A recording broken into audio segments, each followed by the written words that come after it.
All right, we're going to get started so we can have the full time, and we are doing PowerPoint, so the closer you sit, the probably better you'll see.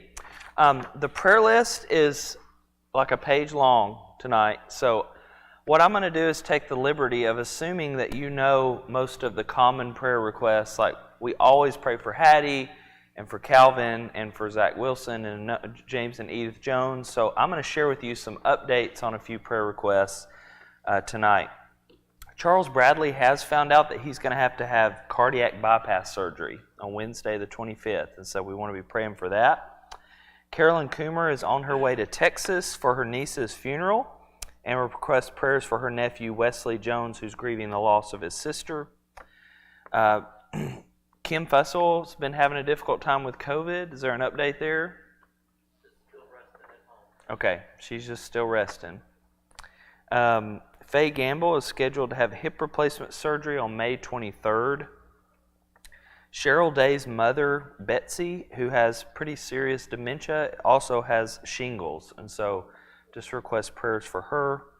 Greg Grinder is in rehab at the Village in Germantown. He's recovering from a stroke and requests no visitors, but cards are welcome. Wayne Hewlin got the results back from his melanoma, and it was inconclusive, so he's going to have more treatments and see some more specialists. Joy Kicklighter is in rehab in King's Sons and Daughters, and they request no visitors, but cards are welcome for her. We extend our sympathy to Patricia Casey in the death of her mother, Faye Engel, and that visitation and funeral was yesterday. This past Sunday, if you were not here for second service, Hunter Harrison was baptized, and if their baby had not come by the 19th, she's going to be induced. I think is that tomorrow? Yeah, tomorrow. So she's supposed to be induced tomorrow is the latest news that I have. So he's baptized and they're having a baby all in the same week. That's a pretty good week for somebody. And then this afternoon, after the 1 o'clock class at 2 o'clock, a young man from our community who wants to give his life to Christ, we met him up here at the building, and the 1 o'clock class stayed around, so there was about 30 people, and he was baptized this afternoon, and we got to be there, and so we hope that he'll be here Sunday and that we'll get to know him a little bit better. His name is Andrew Burr, and so that was a great afternoon. So it's been a good week for us here. Grace Ann Butt and Jack Cannon are going to have their shower this coming Sunday after second service. They're registered at Target, Dillard's, and Amazon. Mark your calendars for Vacation Bible School, July 17th to the 20th. Volunteers are needed to make it awesome. You can sign up in the weekly church email or the Facebook page, or I also assume you could just talk to Susanna. So help with Vacation Bible School that will be here before we know it. If there's nothing else, we'll get started with our class tonight. Let's pray.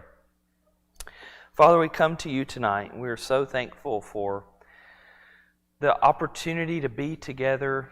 We're so thankful for this church family that you brought together. And we lift up all of those names on our prayer list that you know their situations even so much more better than we do.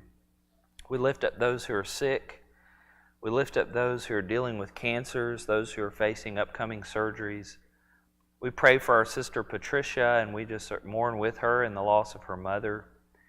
We thank you so much for the good things that are happening. We thank you for Hunter's baptism this past Sunday, and we just pray that they would have a healthy delivery of their baby girl and that you would welcome her into this world in health and in life, and that you would just bless them in the next few days.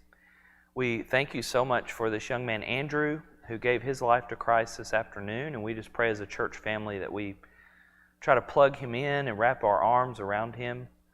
We pray for Grace Ann and Jack as they get ready to start their new life together in marriage, and we just pray that you would be blessing them now as they head towards that day. We look forward to things that are upcoming like Vacation Bible School, because what we want to do is be imparting faith in Jesus Christ to the next generation. And so we ask for a blessing on Susanna and all the other volunteers that will be helping with that. We thank you for this time to come together tonight and think about what happened so long ago in the land of Turkey. And we just pray that you would bless our time tonight. In Jesus' name, amen.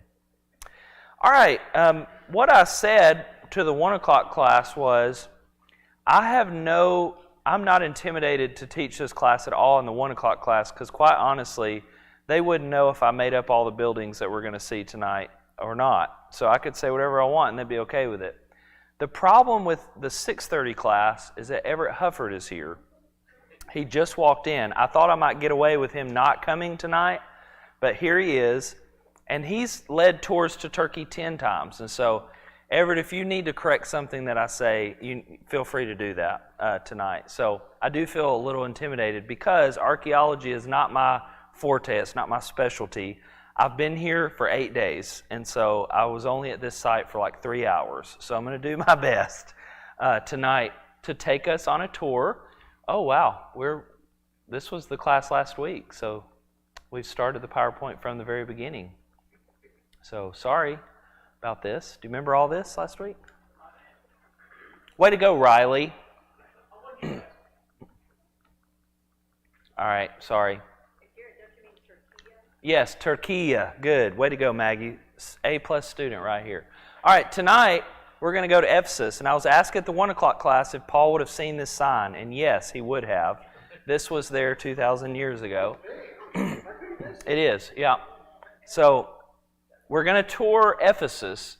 Now, if you remember this map last week, the modern-day Republic of Turkey comprises all of this. But if you'd gone back in the 1st century, it would have been comprised of a number of provinces. And so when we're going to look at Ephesus, we're going to be right here in Ephesus. Now, just me pointing this out, what do you notice about it, where it's positioned? It's on the border of the sea. Yeah. So what does that tell you about Ephesus? It's a port city. Now, in the ancient world, what do you think that means? Trade, boats. It's an important place. Port cities were important. And in fact, Ephesus was the end of a Roman road that went all the way across and went down into Syria. So it is the culmination of a major Roman road. So when commerce is happening in the entirety of Turkey, they're getting on this Roman road and they're bringing it here, and it becomes a launching pad to head over here to Greece if you need to go there, but it becomes a launching pad to even come over here to Italy where Rome is. And so this is a very strategic place in history. It was probably about the 5th largest city in the ancient world, so it's a very large city. Estimates of the population range, but it looks like the population is about 250,000 people. We're talking about a city of 250,000 people 2,000 years ago. So just imagine the size of this city. Let me tell you what we're going to do tonight. Let me kind of point it out. This is kind of a site map here. I want to take you on the same tour that I went on. And this is how I'm going to teach you. I can kind of remember the order of where we walked. We're all going to get right here. We're going to get off the bus. All of you need to use the restroom because there will not be another one until the end. And I learned that the hard way. I'll tell you more about that later. Almost didn't make it. But we're going to use these bathrooms right here. We're going to start our tour up here in the upper city of Ephesus. We're going to look at the upper city. We're going to walk down this road right here called the Kuretes Street. It's one of the main roads here. We're going to come down to right here where the Celsus Library is, if you've ever seen the Celsus Library or pictures of that. We're going to cross right here over to the theater. And then there's not a lot of this left today to see. It looks like there's a lot there on the map, but there's really not. The buses are right here. And that bathroom, the next bathroom is right here. So you're going to have to hold it from the time you get off here till we make it down here to get on the buses. Then we're actually going to take a trip on our bus. We're going to drive around here. And on the road over here, right here, is where the temple to Artemis was in the ancient world. It was one of the 7 wonders of the ancient world. We're going to look at some reconstructions of that, but it's way over here. Do you remember last week when I talked about the Church of St. John where he's buried and we saw some pictures of that? That's over here. So it's up here. But what we're going to do, get off the bus, we're going to make our way down here, we're going to stop here, we're going to cross over, we're going to get back on the bus, we're going to drive around over here and then see what's left of the Temple of Artemis, okay? That's our plan for tonight. But before we do that, I think it'd be helpful to kind of do a close reading of Acts 19, 21 to 40, and just notice some things. And as we move through Ephesus, we will, I think some things about this text, like as we see the actual sites, we'll be able to read some details in this text anew. Okay, so let's start in 1921. After all this had happened, Paul decided to go to Jerusalem, passing through Macedonia and Achaia. After I've been there, he said, I must also visit Rome.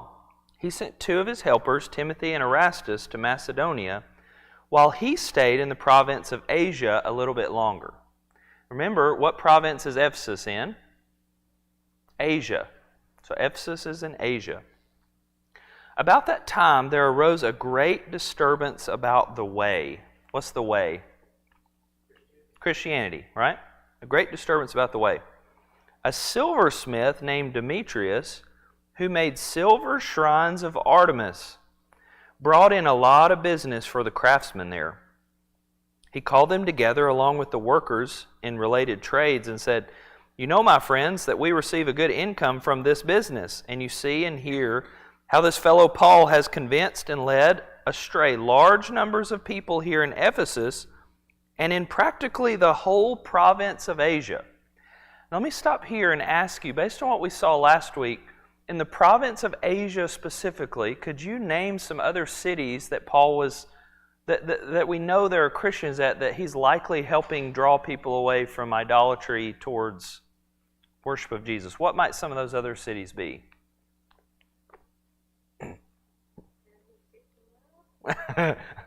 You all miserably failed the quiz last week. I'm surprised that you have you have something left. There should be all shame here, so go ahead. Say so, mate. What did you say? I said, can you see the map? No, you cannot see the map. How about Colossae? Yeah.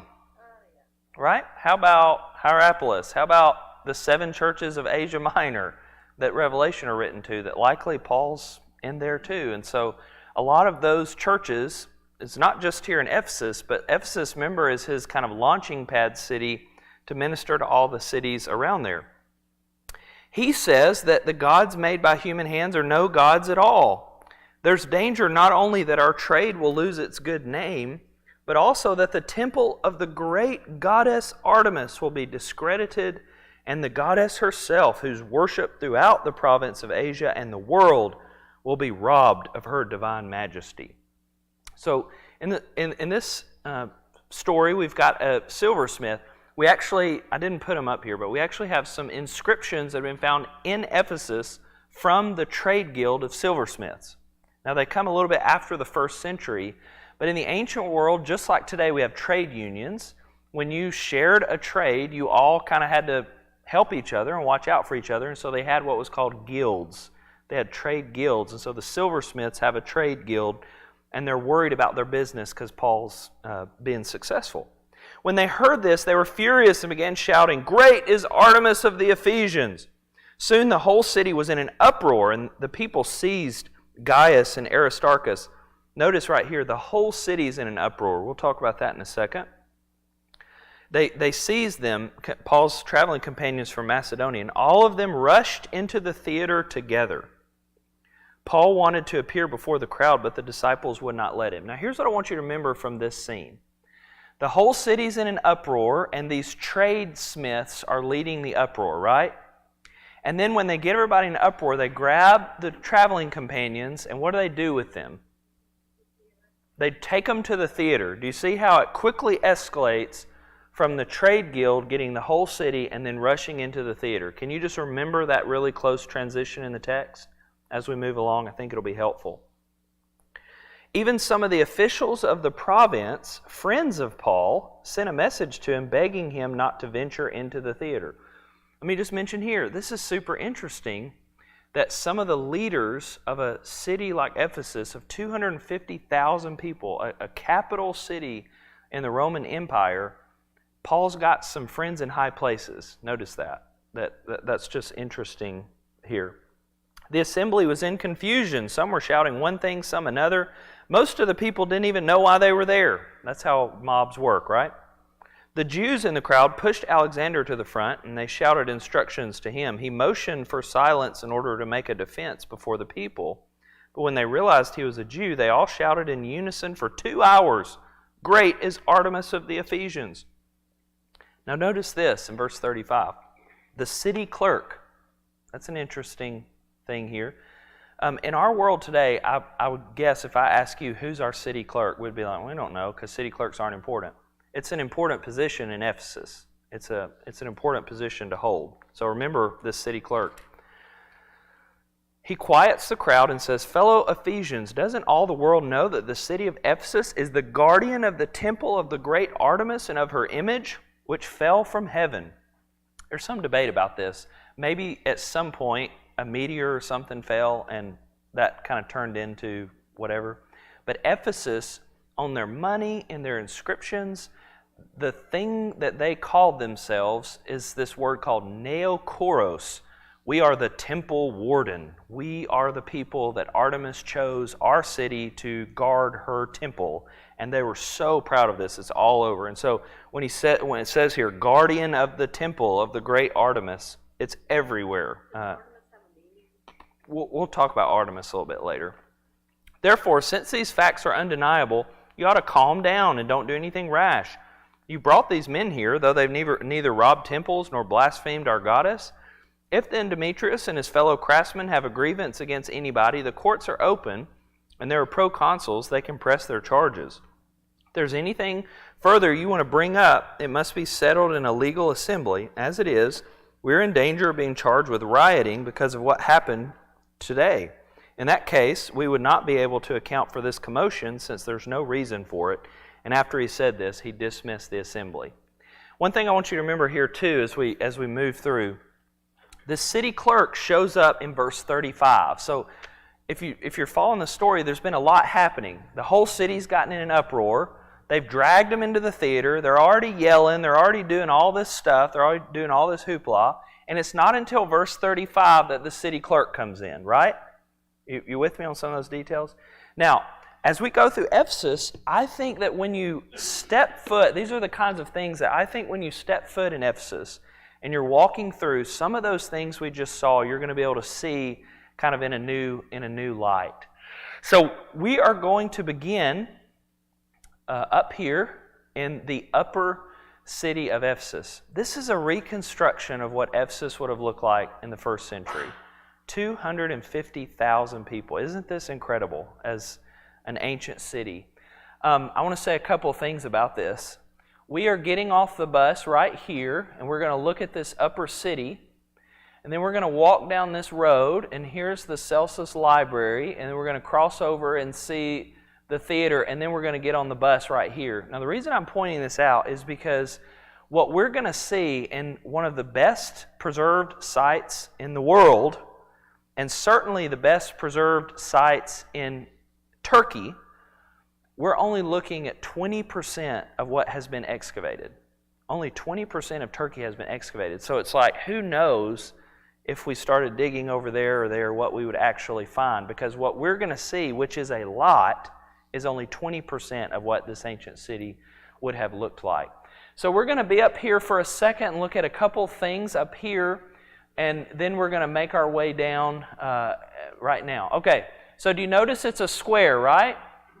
I want you to notice this building right here that's kind of a circle-looking thing.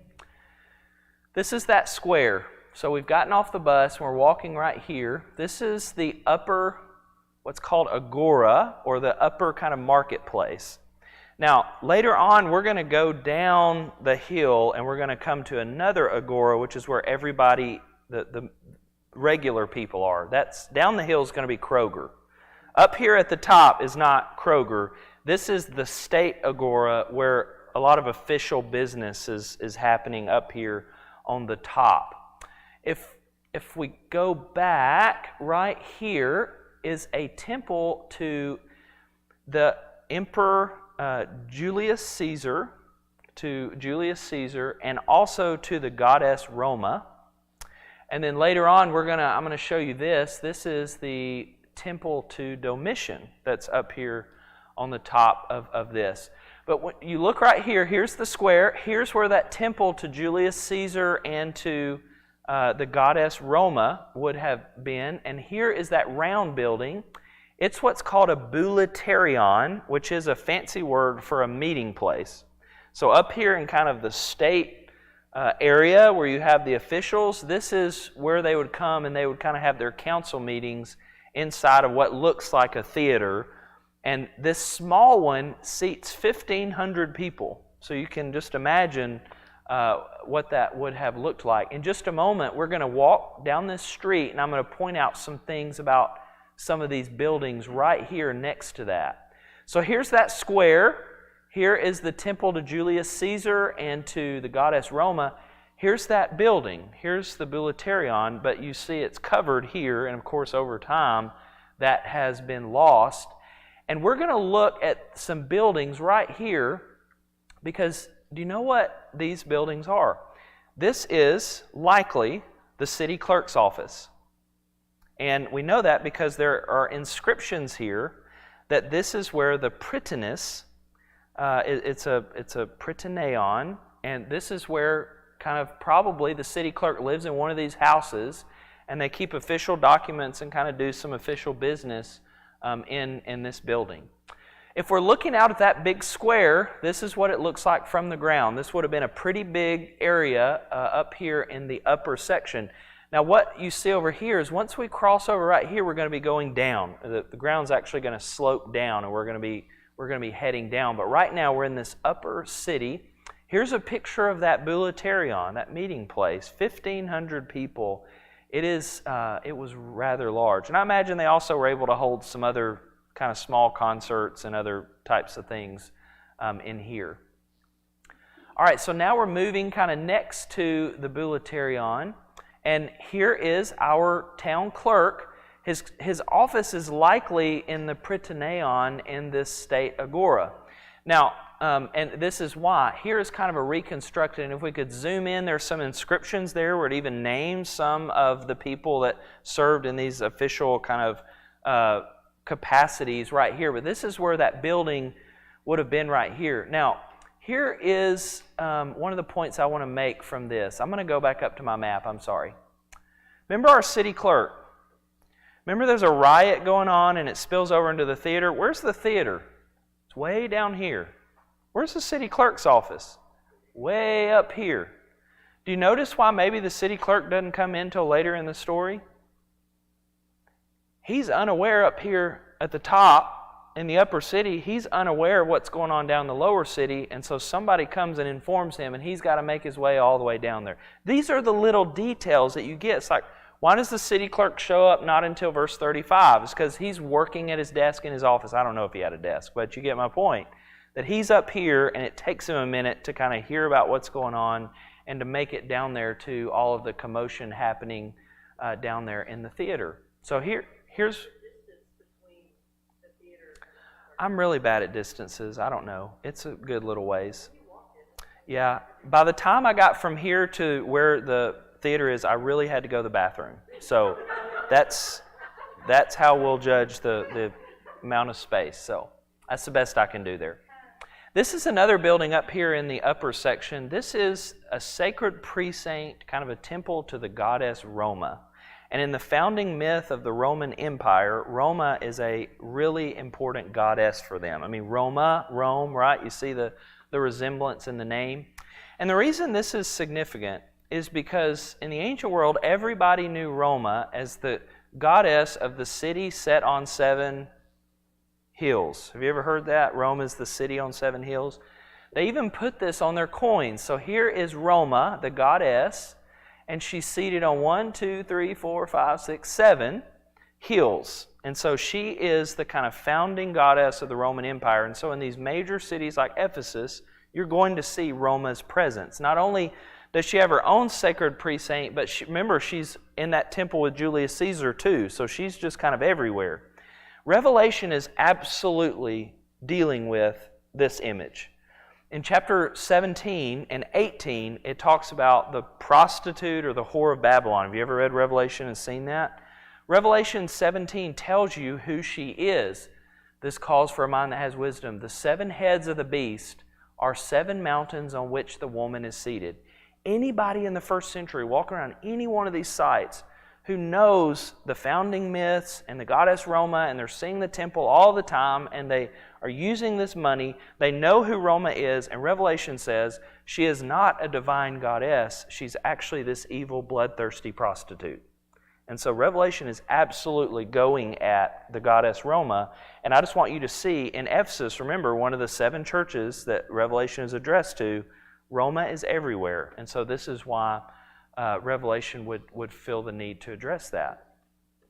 When you're walking around, there are columns like this everywhere. The reason I picked this column is because it's up in the upper city, and on this column are the inscriptions of names of important officials in the city. It tells you some people who held some important offices and their names and their titles and that sort of thing.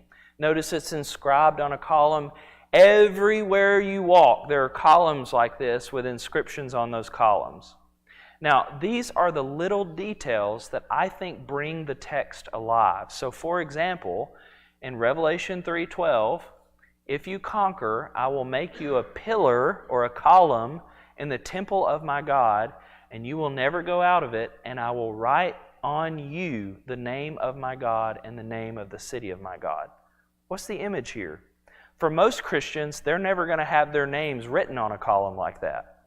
They're never going to have their name etched in with any kind of title of authority or status. And so what is Jesus Christ saying to this church? Like, if you will remain faithful, you are going to be one of these columns, but the name on the column is not your status, it's the name of God and the city of God. Isn't that beautiful? So we lose this because we don't walk around seeing temple columns with stuff etched in them, but this is their world. This is what they're living every single day. So now we're back up here, and we've kind of looked at a few buildings just right here to the side of this upper city, State Agora. And what we're looking at right now, do you see this right here? This is the Temple to Domitian. This is that platform. Now, here's what you ought to notice here. Right about here, the ground starts sloping downward. And so the ground is not level right there, but they wanted this temple of Domitian to be at the same level as this platform where the temple of Julius Caesar and Roma is. And so they were excellent builders, and so what they did was they built up this massive platform, this massive structure, so that the temple that they constructed up here for Domitian was equal to the height of the other structure. It's just incredible to look at. This is what this would have looked like at the top up here in the upper city. Now here's why this is significant. Because remember where we are geographically, we're in the upper city, we're in the high part, right? And as soon as we pass this area, we're going to start descending. What does that mean about this building? You can see it from everywhere. And they wanted this to be the focal point of what you see anywhere that you are. Now here's what's significant about that. Most scholars think that Domitian is the emperor at the time when the book of Revelation is written. And the main thing that the book of Revelation is trying to deal with in these churches is there was a temptation to worship the emperors. Like, you could not have been in these cities and not felt a temptation to worship the emperors. Everybody's doing it. It's the focal point. It's literally the thing that cities are built around, is worshiping the emperors like Domitian. And so I just want you to see this as an example of the lengths that ancient people would go to make sure the temple of the emperor is the highest part of the city, and to see these kinds of constructions that they would make. Now, notice this statue right here. It's called the Colossal Statue. There's a lot of debate about whether this is Domitian or Titus. There were 3 Flavian emperors. It was Titus, Vespasian, and Domitian. And so we're not exactly sure. I think most people think it's Titus, actually. Although everywhere you go, they say it's Domitian. But anyway, this statue would have been 23 feet high. I couldn't find my own picture, but I took a picture of a guy standing by the arm. Like, the arm is as big as I am. Like, this is the way that they divinized, the way that they lifted up, the way that the emperors presented themselves as sort of objects of veneration and worship. And so now when you read the book of Revelation, you understand why it has to go so hard at this particular practice. Now we're walking down the road, and we're going to stop right here and take a look at what's called the Memmius, the Memmius monument. And this is the Memmius monument. And I show you this for no reason. There's no connection to biblical history that I'm aware of. Memmius was the grandson of a guy named Sulla, who's a general who won a war in the 1st century BC. And so they erected this monument in his honor. I simply share this to show you, look how beautiful it is. Look how intricate it is. Everywhere you go in a city like Ephesus, you're seeing stuff like this. It's just incredible to think about just kind of all these things as they're around. Right here in this same little area where we're looking at that monument, you see this stone. This is the goddess Nike, spelled in English Nike, which we pronounce and have on our shoes right now, right? Yeah. Do you know what Nike means in Greek? She's the goddess of victory, of conquest, of conquering. So that's why Nike has taken this over, because of what that means, victory, right? She is the goddess of conquering. The same word that is her name, Nike, the verb form of that is to conquer. And to every one of the 7 churches, what does Jesus ask the Christians to do? To conquer. To the one who conquers. Now, I just share this to say, when you're walking around in the 1st century, this kind of stuff is everywhere. It's in your face. And what Revelation is doing, and what even Paul's doing as he's going into cities, is he's saying, your culture's trying to condition you to tell you that victory comes through this goddess, but actually the truth is that victory comes by following God and the Lamb. That's the whole project of Revelation, is countering these kinds of images that were just in your face all the time in the 1st century. I want to point out a couple of other things just about this. Not only we have this victory goddess, what's she holding here? A wreath. Does Revelation speak about wearing wreaths or wearing crowns, right? Which when we see crown, we ought to more think like a laurel wreath like this. She's holding a palm branch also. These are images in Revelation. Revelation 5, holding palm branches and wearing wreaths. This is just the world of the 1st century that they were living in. All right, so now we've taken a little pause right here. This is where the Memmius monument would have been, and this is where that little image we just stopped at and looked at of Nike. We're going to move down this road, and right here, these 2 buildings are, one is a temple to the Emperor Hadrian, and next to it is a huge fountain to the Emperor Trajan, and both Trajan and Hadrian post-date the New Testament. They're in the early 100s, so these wouldn't have been standing there when Paul or when John or anybody else is here. But I think it's worth seeing those to again see just how embedded emperor worship is. I mean, you're not going to get 2 buildings over and not see something emperor worship. You just need to be kind of overtaken by that. We're going to move down here, and one of the coolest things is this is a slope, and there are some houses on this slope that have been so incredibly preserved for rich people. So we're going to stop and take a look at those. We're going to stop and see something on the other side over here as we're kind of making our way down the street. So here we go. We're turning to go through the gate to go down the street. Do you notice the decline here, right? We've been in the upper city, and now we're actually turning to go downward, and it really is downward. Now, as we are about to walk on this marble street, you look down, and all over the street there are all these dots. What are these little dots doing in the street? They don't want you to break your hip on the slippery marble. And so they have put traction dots all on the marbles all down the street so that you don't slip and fall as you're walking down a slippery marble street. Pretty cool, right? This is what this street would have looked like. And it's just incredible to think about what you're seeing as you're anywhere that you go in this city. And Now, as we walk down this, here's that temple to Emperor Hadrian. Here's the fountain that we're going to look at in a second to the Emperor Trajan. This is a big old bath complex down here on the end. Do you see this right here, that building? That's the Celsus Library that we're heading towards as we walk down. And on this side, these are rich people houses, and we're going to stop and take a look at some of those rich people houses. Now, as you know, as we're walking down, look on the right. You notice you got statues with column bases and inscriptions on there. These are, you have made it, right? These are people who have made it. And the way that you made it was by having status. And one of the things that you did with your status and wealth was you paid for things to be built. So Maggie, look at that beautiful Maggie in her robe right here. She's going to get her own column because Maggie, with her bank account, she gave $20,000 for this public bath to be built down here. And we are so thankful to Maggie that she's going to get her own monument right here. This is kind of how this worked, is that you gave money. This person right here paid $10,000 to have the marble cut to make the street right in front, and so they get their own monument. And this is really what you lived for. You wanted to find a way to get some kind of statue, some kind of inscription about you, right?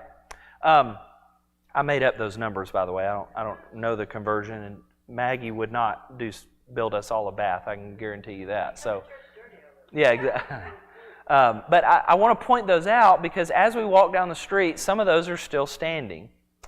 So you can see the inscription. You can see those the statues there. Now, again, Revelation. To the one who conquers, I'll give some hidden manna.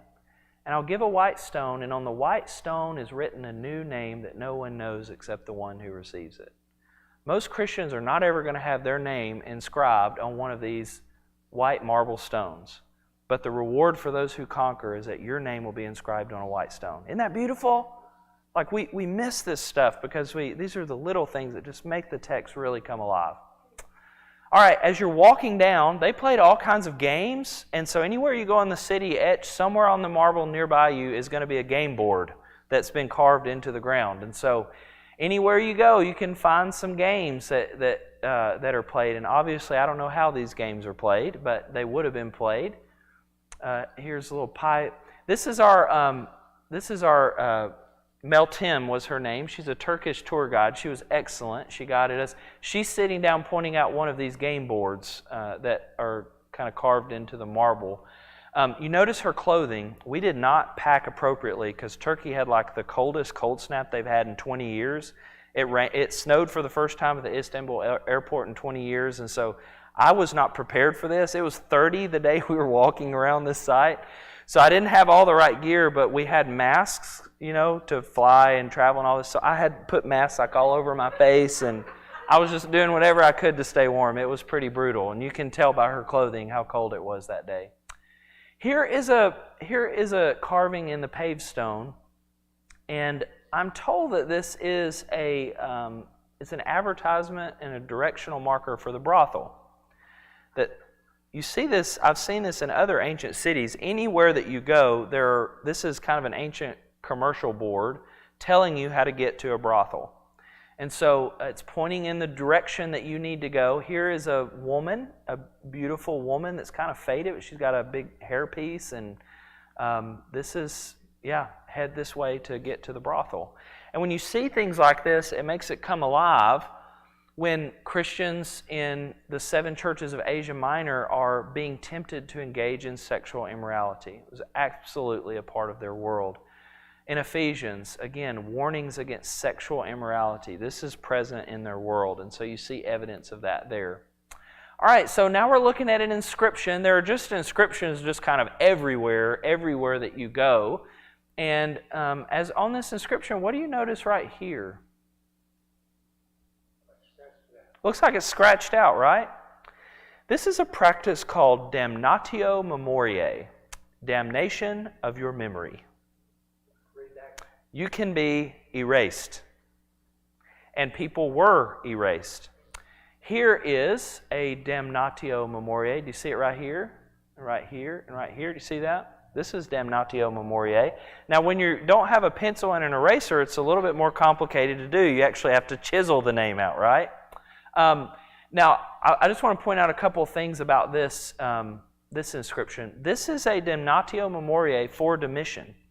After he was assassinated, the Parliament actually decided to condemn his memory because they hated him. They thought he was a tyrant, and so all the inscriptions for Domitian were, this is what happened to them. So at one point, this would have been a kind of, an awesome, we're holding up Domitian, he's awesome. The first word here is autocrator, which is the word for almighty. In the Old Testament, it's a word used for God alone. He is the Almighty alone. And in the book of Revelation, one of the things that the beast does, which is the emperors, is the beast wears blasphemous names on its head. And anywhere you walk around, what are these kingly beasts doing and calling themselves? I'm the Almighty. I'm the Savior. And so here is Almighty. Here's Caesar. Here's Sebastoi. Sebastoi was a name to refer to the three emperors, Titus, Vespasian, and Domitian. And then it's damnatio memoriae. He's marked out. In Revelation, if you conquer, you'll be clothed like them in white robes, and I will not erase your name. These are the kinds of things that people walk around with, being worried that their names are going to be erased. And they're used to looking and seeing people's names actually erased. And so these are the kinds of background things that these little things in our Bible just really come alive. All right, so we're working our way down. We're going to stop now at a latrice. What's a latrice? We're going to stop at a bathroom. Unfortunately, if you're like me, you can't actually use it because it's ancient. They were incredibly advanced back then. They had running water all throughout the entire city. Here are clay pipes that are still exposed that you can see. They've got running water everywhere. The rich people, we're going to see in a minute, running water in their walls in clay pipes that are running to their own personal bathrooms in these houses. There's running water all throughout the city. It really is an incredible thing to see. We're going to step into this bathroom, and right here there's like a fountain. It's a square. So as you're sitting doing your business, you really got to show. You got this beautiful fountain to look at while you're doing number 2. And all around the square of this bathroom are the toilets. No separators, so the men would have been just seated right next to one another, pretty close. I think you would almost be touching to be sitting right here on the bathroom. I want you to notice a couple things about this. I'm going to tell you how ancient people went number 2, because I know that you're interested in that, right? You've always wondered, how did they go number 2? They didn't have toilet paper. What did they do? You've probably never wondered that. Well, you're about to find out. Right here, do you notice in the front there's a divot? There was running water that ran at your feet. And so you could do some washing and some things right here, kind of on your side of the toilet. You notice right here, you've got the hole, and then you've got this little thing. By the way, when you do your business, there's running water underneath it. So there's running water underneath it to wash your business away. And while you're seated right here, there's a hole, and likely sticking out of this hole was a stick. On the other end of that stick is a sponge. That's what you wipe with. And so you can put the sponge back down in there and kind of swish it around in the water down there. But there also likely would have been buckets through here that had vinegar in them. And so when you're done, you could have stuck it in vinegar, and it would have actually done a pretty good job in the vinegar of actually sanitizing it for other people. So there you go. That's how ancient people used the bathroom. So these are the latrines on our way down. We're going to stop right here and look at, this is what the Trajan Fountain would have been. Do you notice this little thing right here? It's the remainder of a statue of Trajan that would have stood there. Look how, this is a water fountain. This is unbelievable, right? Here's that. What do we think this is? What do we think it is? I've tried to say this many times. Ancient people knew the world was round. So, yes. So what's the image then, Maggie? He's the emperor of the world, and the globe of the world is at his feet, right? This is why in the New Testament, this kind of language for Jesus in Ephesians 1, that God has put all things under his feet, this is very much a part of their world. They know this kind of language and this kind of symbol. And what's happening in the New Testament, what's happening in the first century is they're saying all these things y'all are saying about the emperor, They're not true about Trajan. They're true about Jesus. He's the one with the world underneath his feet. I just have to show you this example because I love Revelation, and we only have 15 minutes, and we're really going to have to hurry up on the tour. But in this opening vision of Revelation, all the images of Jesus are taken from the book of Daniel, except for this one image of in his right hand he's holding 7 stars. On their coins, here is Domitian. You see it? Domitian. This is a son of Domitian's that died, and he's seated above the globe of the world, and he has his right hand out, and he's looking at the right hand, and there's 1, 2, 3, 4, 5, 6, 7 stars. They were thinking there were 7 planets. They knew that there were 7 planets. They could see those. And so this kind of imagery is all in the first century world of it's the emperor and his family who are the ones who are in control of the whole world and even in control of the whole cosmos and all the planets. And the New Testament says that is not true. It is Jesus. So I just want you to be aware of that. So we stopped at the bathroom. We stopped at the Trajan Fountain. We're moving on down. We're going to look just for a moment at some of these rich houses. Timothy is in Ephesus when in 1 Timothy. Remember, for the love of money is the root of all kinds of evil, right? That's an emphasis here. They've put this incredible structure over these terraced houses. They're like ancient condominiums. Some of these were 3 stories high. And they've put this incredible kind of Teflon building over it to protect it from the elements. But these houses would have gone all the way up the hill, but when you look at them, look at the mosaic floors that are still there and still visible, and the colors in some of these buildings. This is called a hypocaust heating system. So hypo, if you have hypoglycemia, you've got low blood sugar. Hypo is under, caust is fire. Underneath the floor, they had a fire system, so they had heated floors. This is how rich these people were, okay? They've got heated floors to have heated baths in these rich people houses. Look at this mural of a lion. I mean, look just how incredible and how designed it is. This is the paintings on the wall that are still visible, the colors of red and blue. It's just unbelievable what has survived. Now, remember the lion in this room? Here is, someone's done a reconstruction. Here's the lion. I mean, just look at what these buildings would have been like. Just unreal wealth in terms of the first century world. Here's some water pipes. They ran through the floor. Here's one of those walls, and there are clay pipes running through the walls. They had indoor running water in these houses. What they could do was incredible. When you come out, so we've been up here on this hillside. We've come out now. As soon as we come out, we're at the Celsus Library. This would have post-dated the New Testament. It would have been in the early 100s. This library would have held up to 12,000 scrolls. In the 200s, in the 3rd century, the library burns down. And these kinds of things are just so sad because you wonder what would have survived. What were those scrolls? What was in there? And they just make you sick. Now we're going to turn and look at these gates. But before we do, I want to tell you about an inscription that's in the niches, one of the niches right here. There's a graffito that says, "If you urinate here, you will be punished." So apparently there's a problem with people peeing down here at the Library of Celsus. So this is a kind of reconstruction of what that would have been. This is kind of a random thing, but I think it's pretty cool. And as somebody who studies Revelation, these are the little bitty details. Here's a guy who's made it. Like, he's made it. And he gets an inscription. We talked about you've made it. And so here's what he's bragging about in his attempt. He's made it. And here's what he's bragging about.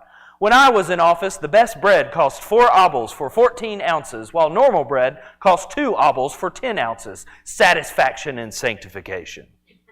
Like, he's made it, and this is what he's bragging about, right? People are walking around thinking about the price of bread.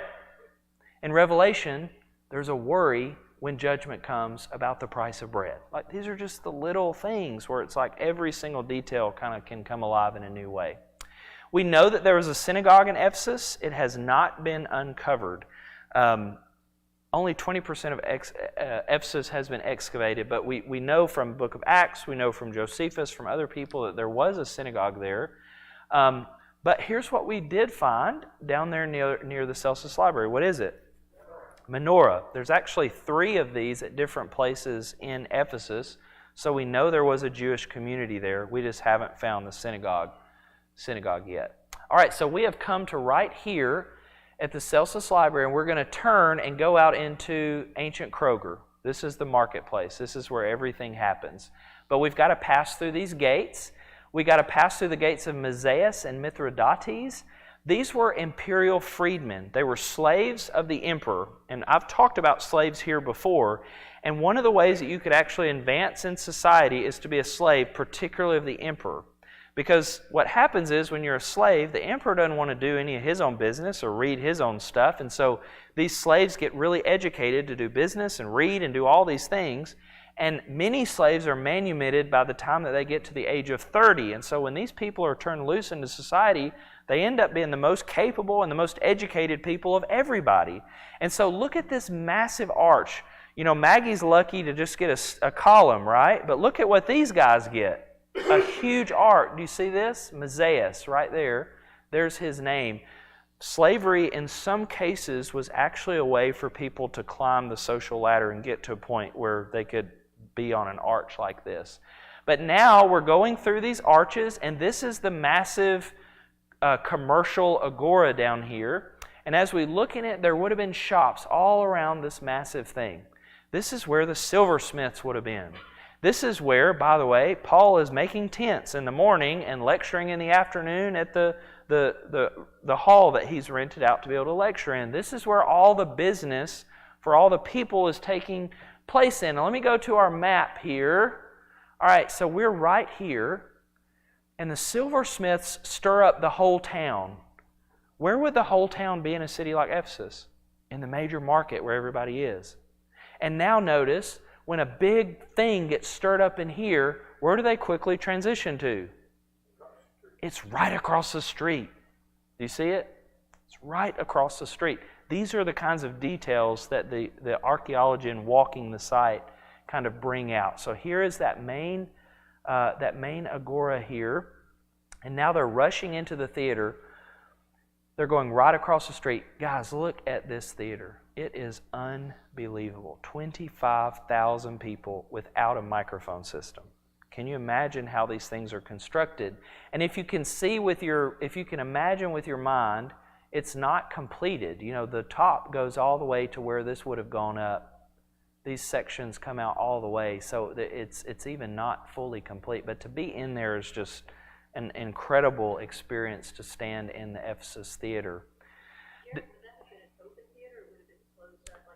No, it had been open. And right here, when we look right here, there was a decoration down here, and that's what it would have looked like. Now, do you remember when we talked about people knew how to have a view last week? So as you're sitting in the theater, you've got a view, and the harbor's right over here. And so they have this beautiful view where they can see this street that leads out to the harbor. So from here, you can see the main street that takes you to the harbor, and here's where that harbor is. Here's that theater, here's the main street, here's the harbor. You know, it's not a big harbor, and over time, the Castor River has silted up this harbor, and so now, to stand at that theater, you're 3 miles away from actually seeing the ocean because this is completely silted up at this point. Even in the ancient world, they had to have massive dredging operations to unsilt these things. Okay. Toilet water, yes. So we've started here, come all the way down. We've come to the theater. We've seen the big market. The big market right here. We've come to the theater. We're getting back on our bus, and we're going to ride around right here. And as we're driving, we're just going to see this. You see it right here? What is this? Do you know? Stadium. It's a stadium. Stadiums had a different purpose than a hippodrome. Hippodrome, do you recognize the word hippo? Hippopotamus? Do you know what a hippopotamus is? A water horse. Potamus is river. A hippo is horse. And so we were at the zoo one day, and the hippos were really active, and it really did look like a horse. It was kind of crazy when you saw it. So you see where they get that name from. This would not have been a hippodrome because a hippodrome has the other side kind of completed to where you can run in a circle. This is a stadium where they would have had gladiator events, where they would have had sporting competitions like racing and things like that. And so you can see the outline of it. If we were inside of it, you can see the indent, and they're going to need to do some work to kind of bring this up because it's like the state of the seats today. So we've driven, we've come down, we're driving past, and we're heading over here towards the Artemis Temple. This would have been one of the 7 wonders of the ancient world. This temple would have had 127 columns. It would have been 377 feet long. And people made pilgrimage from all over the world to come to this incredible temple of Artemis here in Ephesus. This is the lone column that stands today. This is it. There's nothing to see. Stuff gets knocked down. And later Christians who come in and inhabit this, and then other people like the Seljuks, Ottoman Empire, these folks that come in, they really have no interest in kind of preserving this kind of stuff. In fact, if you're a Christian, you might be interested in knocking this kind of stuff down, right? So today we kind of go, oh man, but we can understand somebody in the 6th century being like, knock it over, burn it, something like that. And so unfortunately, there's just nothing left. This is it, and it's even had to be reconstructed. It was destroyed multiple times in multiple ways in the ancient world. So this is where we are. This up here is a fortress of the Seljuks, who are like 12th century AD. And do you remember last week we saw the tomb of John, and we saw that big church? It's up here on this hill, and we're not going to look at that tonight, but this is all that remains of the temple of Artemis. Everywhere you go in Ephesus, Artemis is etched. And so here's Artemis. Here she is. These are 2 incredible statues that have survived, and just survived in almost every detail. They're unbelievable, and they're likely replicas of the massive statue of Artemis that would have been in that actual temple. There's a lot of debate about what these things are. One of the symbols of Artemis, which you can see, right? You can see them on the side. It's a bee, and so some people think this is like the eggs of a bee on those comb-looking things. You know what I'm talking about? Some think that they're breasts, like symbolizing fertility, and some think they're actually bull testicles, symbolizing fertility, but she likely stands for some kind of fertility. But my point in showing you this is, when everybody's in the theater screaming, "Great is Artemis of the Ephesians," for 3 hours, this is her. This is what they're guarding. This is her temple. This is Artemis. How tall would that have been? These are, I think this one's like, I think they're like 9 feet. These are in the museum, about 9 feet high. But the one in the temple, I can't remember the dimensions. I'm sure, do you know, Everett, the ancient one in the temple? I mean, it would have been massive. Yeah, it would have been absolutely massive.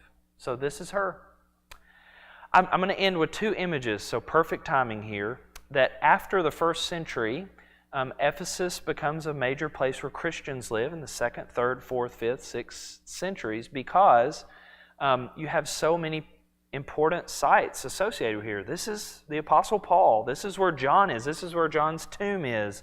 People want to live here because of its import for Christianity. And so as you walk around, of course this is much later than the 1st century, but you see things like this. There's an X and there's a P looking thing. These are the first 2 letters in the word Christos. So this is the key row symbol. And so at Christmas time, when people say Xmas and everybody says, "War on Christmas," that's not true. X is the first letter of the name Christ, and that's okay. And it's how Christians for centuries have indicated the name of Christ, is in these symbols. And you see these Christian symbols all over because they came in and they took over. And I want to end with one of my favorite things I saw in a museum. I've not read anything about it. I have no idea, but I just think it's hilarious.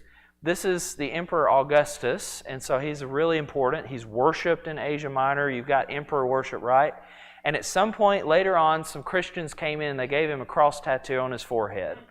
And I think that kind of encapsulates what happened in Ephesus, is that what was emperor worship was taken over by a powerful gospel and became a place where Christians lived for centuries to come. And so Emperor Augustus was stamped with the cross of Jesus Christ. And I just thought that was a great way to end our class tonight with that bust. Yes? You showed those statues that had fallen and